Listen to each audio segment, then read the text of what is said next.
मोदी जी के शासनकाल में घोटाले कितने हुए हैं? भ्रष्ट सरकार है, सारे भ्रष्टाचारी मोदी जी के साथ हैं। हेमंत बिस्वा शर्मा, नारायण राणे, अजित पवार, छगन भुजबल, इन सब पे तो करप्शन के चार्जेस से खुद बीजेपी ने लगाए थे और कहा था जेल में जाएंगे। तो बीजेपी में आ गए। बीजेपी जेल है क्या? बीजेपी में कैसे आ गए ये?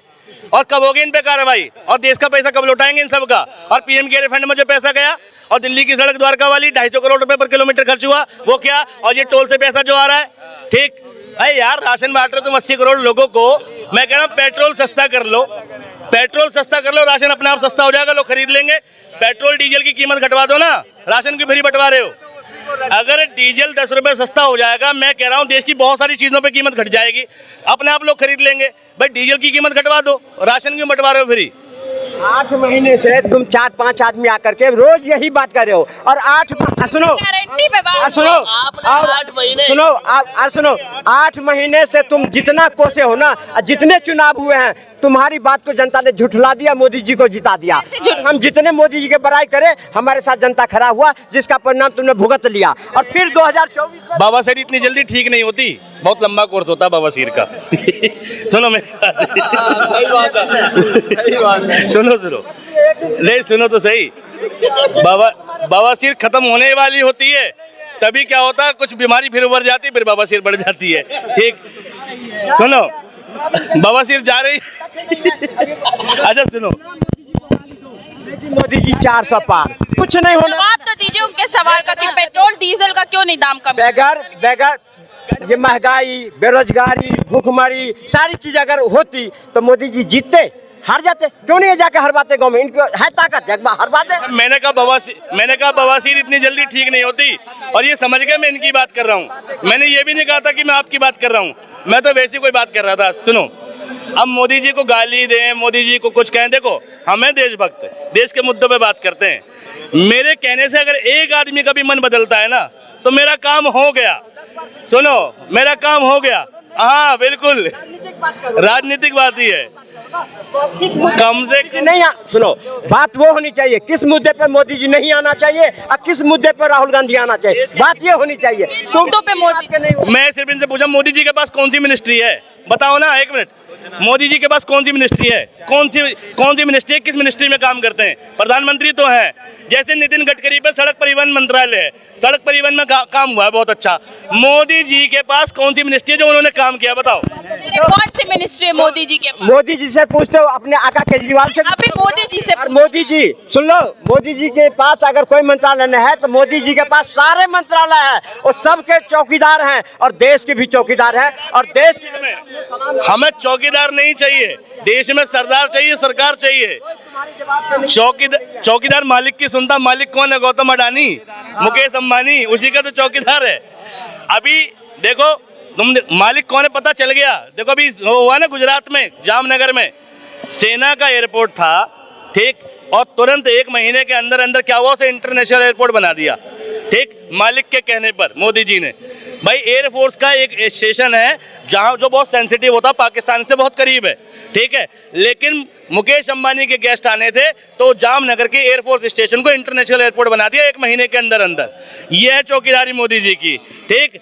और आज की डेट में, ठीक है, सबसे ज्यादा इस देश का सबसे ज्यादा कर्जा किस पे पता है तुम्हें? मुकेश अंबानी पे ही है, 3 लाख करोड़ का, ठीक।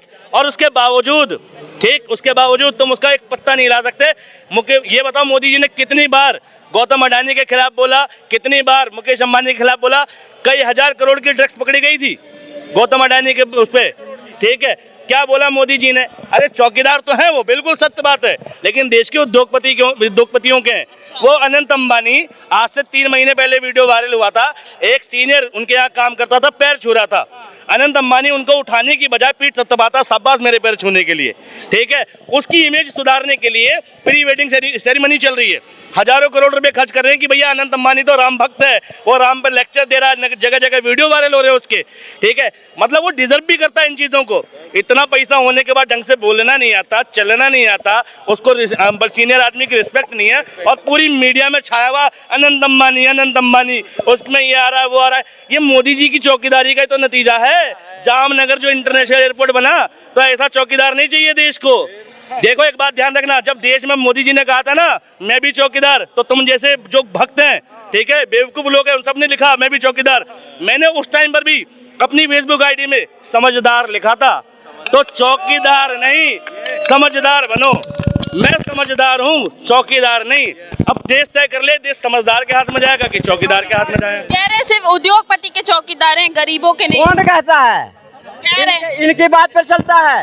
मोदी जी किसके चौकीदार हैं, किसके कर रहे हैं, और देश की जनता सब समझ कह रहे सिर्फ अडानी अंबानी के लिए काम कर रहे कौन कर रहा है? अडानी अंबानी देश के लिए काम कर रहा था, क्या काम हो रहा करे? काम करेगा नहीं। और सवाल इनकी बात क्या है? तो ये इनके पास कोई मुद्दा नहीं है। और इतने ही अगर ये यहाँ पर भाषण दे रहे हैं ना, तो जिस पार्टी का मोदी जी के पास अभी क्या नहीं मुद्दा? कर रहा, जिस पार्टी के पास कहते ना, वो पार्टी आज क्यों बैकफुट गया कांग्रेस? क्योंकि उसने देश की जनता, आज अडानी अंबानी ये मुद्दा सबको क्यों नहीं सड़क पर उठाया, क्यों नहीं सड़क पर लड़ाई करी, क्यों नहीं संसद में लड़ाई करी? नहीं लड़ाई करा, तभी तो आज बैकफुट पर में है। और जिसने लड़ाई लड़ी वो आज सत्ता के शासन में है। कह रहे हैं कि बैकफुट पे है कौन?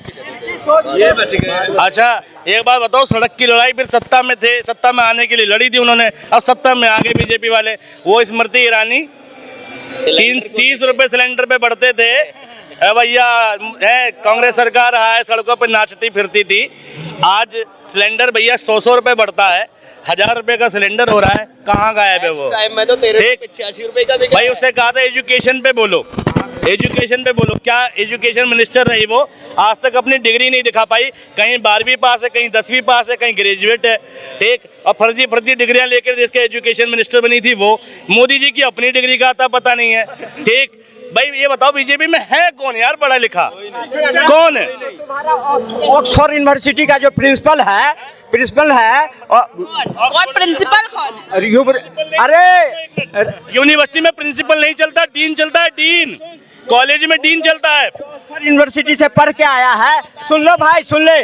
तो वो जब इतना ही देश की जनता पर में शासन करने वाला है, तो देश की जनमानस की भावना को क्यों नहीं समझ पा रहा है? आज उसकी सरकार 10 साल थी, मनमोहन सिंह जा कह रहे हो, सुन लो। 10 साल मनमोहन सिंह की सरकार थी, वो चाहता तो कैबिनेट का हिस्सा बन करके देश की सेवा करता। कहाँ गायब था आज देश की? मनमोहन सिंह कौन थे पता? कौन सी मिनिस्ट्री थी उनके पास? हाँ बताओ। मनमोहन सिंह के शासनकाल में जो कंट्रोल उसके हाथ में था माननीय राहुल गांधी की, तो कैबिनेट का हिस्सा क्यों नहीं बना? पहली